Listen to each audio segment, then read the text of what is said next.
Shalom. First off, I want to give all praises, honor, and glory unto Yahweh, Bahashim Yahushai, Bahashim Chakwadash. Double honor to the apostles and elders, great millstone rule well, as well as double honor to their elders. Peace and blessings to 144,000, pushing his word with all truth and sincerity, as well as peace and blessings to all the believers of Yahushai. Just want to do a quick hit lesson going into this article here while I'm at the job. It's from End Time Headlines. It says, China successfully detonates new hydrogen-based weapon. This is from today, April 22nd, 2025. And I'll just read the first paragraph here. It says, in a startling development that has drawn international concern, China has reportedly advanced its thermonuclear weapons program, raising alarms over a possible shift in the global strategic balance. So we're seeing, this is prophecy being fulfilled, that these Joel 3 and 9, as it says right here, proclaim ye this among the Gentiles, prepare war, wake up the mighty men, let all the men of war draw near, let them come up.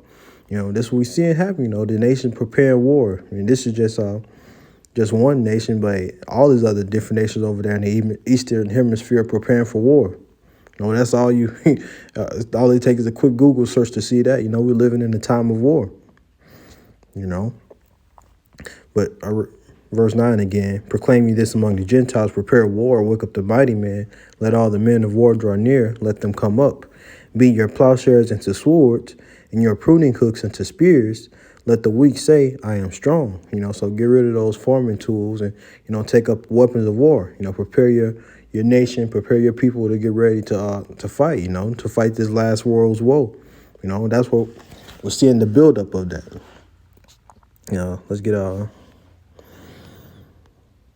Revelation 11 and 14, it says, the second woe is past, and behold, the third woe cometh quickly. Man, it is coming quickly. We're seeing the buildup, man.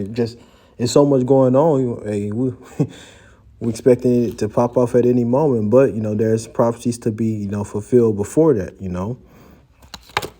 Mainly the MOTB, that has to happen before World War III can spark off, because Yahushua is going to come in the midst of World War III. So the prophecies of the MOTB and, other smaller prophecies must come to pass before, World War III can break off. But my point I'm trying to get to is, seeing all this tension, we know that, we're close to the fulfillment of Revelation 13 and 16, the mark of the beast, which is that microchip, the RFID, the radio frequency identification microchip, that's what it's called over here in the Western Hemisphere in America. And I believe over there in the Eastern Hemisphere, they call it the NFC, near field communication.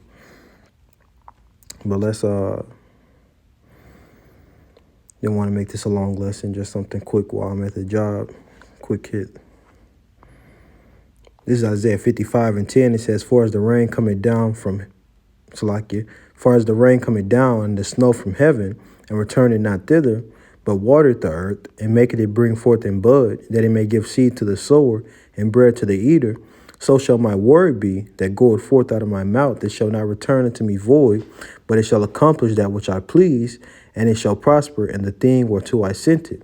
And I just bring this out to show, that these are faithful and true words. Just as the rain and water comes down from heaven, and it fulfills its purpose, so the Heavenly Father word, is going to accomplish what he pleases. And his word is going out by way of his mouthpiece, the prophets, So we're not doing this work in vain. We're going to see the fulfillment of, the Revelation 13 and 16, which is the RFID CHIP, as well as, World War III, Yahushua coming back. And Lord willing, we be that number to escape the judgment that's coming to America. Now let's read, we'll end it off here on Joel 2 and 12 and 13. This is after, Joel, seeing America being destroyed by way of thermonuclear destruction, 200,000 nuclear warheads, 200 million warheads, turning America into a desolate wilderness, as it says in verse 3. But let's go down to, after all that is said, basically, what should you, so-called Negroes, Latinos, and Native Americans be doing? What should your mindset be? How should you be towards Yahweh Bashem Yahushai? So this is Joel 2 and 12. Therefore also now saith the Lord Yahweh Bashem Yahushai, turn ye even to me with all your heart, and with fasting, and with weeping, and with mourning. So this is the spirit we should be in the house of mourning, not in the house of mirth, fasting and weeping to Yahweh B'Shem Yahushua, hoping for his mercy, hoping in his mercy. Verse 13 says, and rend your heart and not your garments, your mind. Because we're fleeing out of the midst of Babylon. That requires you to change your mindset, So it says, rend your heart and not your garments, and turn unto Yahweh B'Shem Yahushua your power, for he is gracious and merciful, slow to anger, and of great kindness, and repented him of the evil. So repenting at the end of the day, this is the mindset, you so-called Negroes, Latinos, and Native Americans should be in, the mind of repenting, being sorrowful for the transgressions that we've committed against Yahweh B'Shem Yahushua. Seeing that he's given us a chance to, to be saved and delivered. He's calling us back unto him to be his people once again. He hasn't forsaken us. But I'm in the lesson right there. Hey, the prophecies are coming to pass. Keep your eye to the news.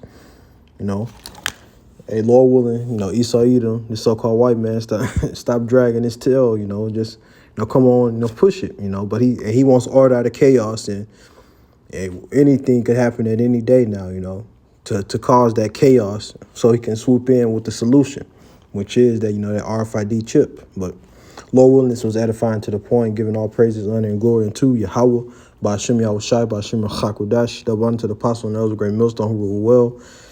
Peace and blessings to the 144.